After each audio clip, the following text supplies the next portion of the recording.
My name is Tom Craddock, and I'm WATK, and I have put together a program for the Oro Valley Radio Club to help folks learn Morse code. Morse code's been around a long time. It's been around since the 1840s. Samuel F.B. Morse is credited with its development, and he's also the inventor of the long-range telegraph. This predates radio by about 60 years. The first transatlantic radio transmission was done by Marconi about 1901, so that's a long time after the telegraph. So telegraph used wires for the first 60 years and used Morse code, similar to the Morse code that we use today. Moving forward somewhat to after the Earth's crust has cooled, 1959, I got interested in ham radio, and I learned the Morse code because I had to. In those days, the entry-level license was called a novice class license, and it required 5 words per minute of Morse code, both sending and receiving. That license was good for 1 year only. You could have the license only once in a lifetime, so if you didn't upgrade your license in that 1 year, it was unlikely that you were going to be a ham for very long. And I learned the Morse code in order to get that license, and I improved my skills in Morse code because that was the only mode that I was allowed to use as a ham. Of course, Morse code is a digital technique, even though it's 170 years old, because it uses only 2 states, on or off. So when a key is closed, the circuit is closed. When the key is open, the circuit is open. And this works with wired telegraph as well as radio.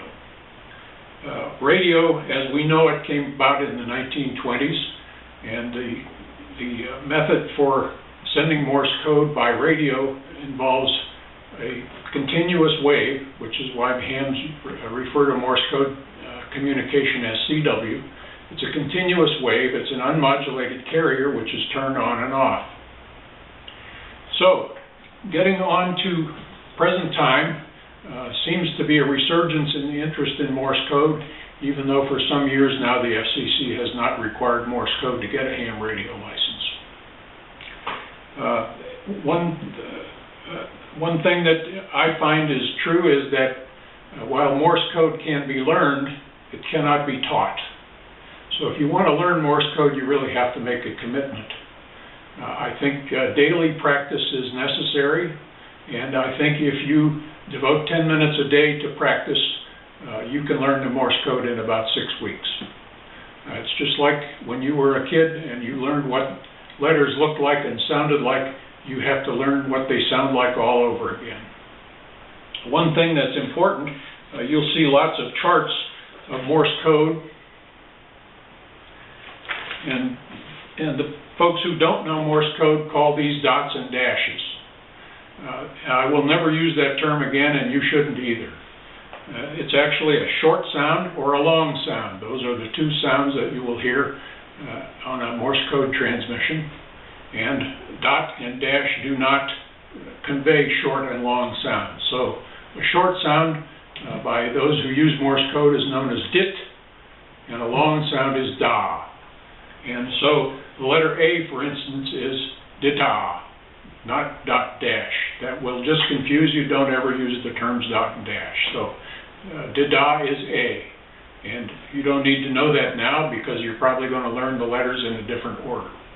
Another thing that has been useful in learning and teaching Morse code is the Farnsworth method. And the Farnsworth method sends the letters at a higher speed but a longer spacing in between the letters, so that when you hear dida, there's a space afterwards. It lets your brain crank that out as an A before the next letter comes along.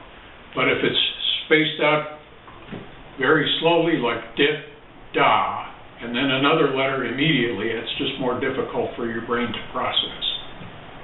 What I'm going to recommend to you is a computer website so that you don't have to attend a meeting every day to disrupt your daily life, but there is a wonderful website It's lcwo.com, learningcwonline.net rather, I'm sorry, lcwo.net.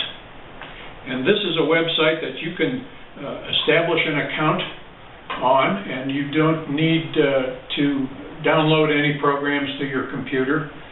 The website keeps track of your progress. I have it on the screen behind me here, and after I have signed in, and there are 50,000 people who have accounts, so this is a very popular website. After I have signed in, the first thing on the list is the Coke method for learning Morse. This consists of 40 lessons.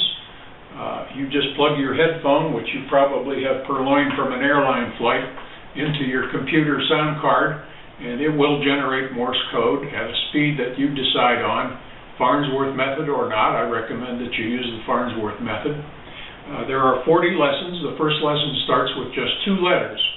As you hear the letters, you type them on the keyboard. And at the end of a practice session, there will be a 1-minute test. Just for the first lesson, just two letters. If you achieve a 90% accuracy on those first 2 letters, 1-minute test, then the program will recommend that you move on to the second lesson, and so forth. Each lesson introduces a new letter or numeral. And the website actually keeps track of your progress, keeps track of your statistics, so you really don't have to write anything down, you don't have to clutter your computer with any software, and you won't find any spam results from you establishing an account. I'm going to show you some gadgets here that I've accumulated over the years for generating Morse code. I think it would be valuable if you can find somebody, especially in your household, so you don't have to travel, to learn the code with you on the buddy system, because you're going to have to learn how to send Morse code. But I think most people find that receiving, hearing, and copying Morse code is much more difficult than sending it. But if you have somebody that you can get together with periodically and practice sending to each other, I think that would be helpful also. So if you'll zoom in a little bit on the table here, this is just a code practice oscillator, and I built it into the speaker that you get with a new computer that you usually throw away before you even open the box. So I've made good use of that. It uses a 9-volt battery, has a pleasant tone. This is a key, which I've had for many years.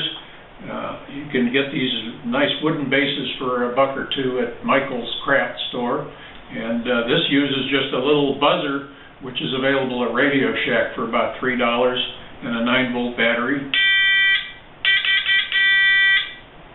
Generates Morse code. This is a commercial code practice oscillator.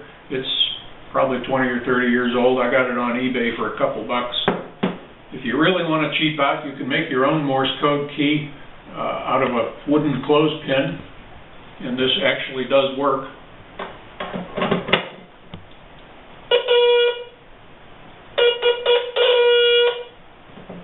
But I certainly don't recommend it if you're going to put it on the air. There are a lot more modern instruments. This is a fairly old one, actually. This is a semi-automatic key. It's a vibraplex. It's known to hams as a bug. And it's a semi-automatic key because it makes dits mechanically. That's a DA. It has a vibrating reed here that makes the dits.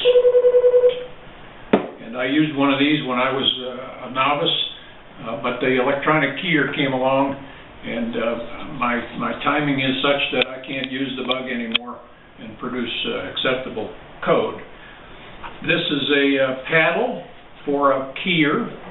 A keyer will make dits and DAWs for you. Dits on the thumb side and DAWs on the finger side.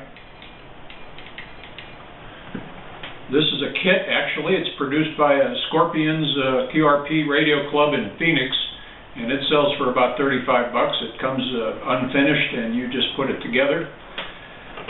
This is also a kit for a keyer. It costs about $16. It's a full-featured memory keyer, uses just a button battery, and works very well. This is a little more sophisticated keyer. It has several memories, and it also has a USB port, so this will take the CW program that you have on your computer, contesting program, or just about any logging program now will accommodate this. It's called a WinKey. It's a kit, and it costs about $75. But you can get into high-end keys. This is a key, Bigali key from Italy. Piero Bigali makes it. He makes a lot of different keys. It is truly a work of art. It's machined from a solid block of stainless steel, and one of these will cost you about $500. So even though it's a simple switch, you can spend a lot of money on Morse code equipment. This is a little bitty one made for mobile operation. It's from Germany. The paddle is in here. The keyer is just this, which plugs into the end. So lots of cool equipment, none of which you need. You can survive with just a buzzer from Radio Shack and a clothespin if necessary. So that's my summary. Check in on www.lcwo.net, and I think you'll have fun with Morse code. This is WATK signing off.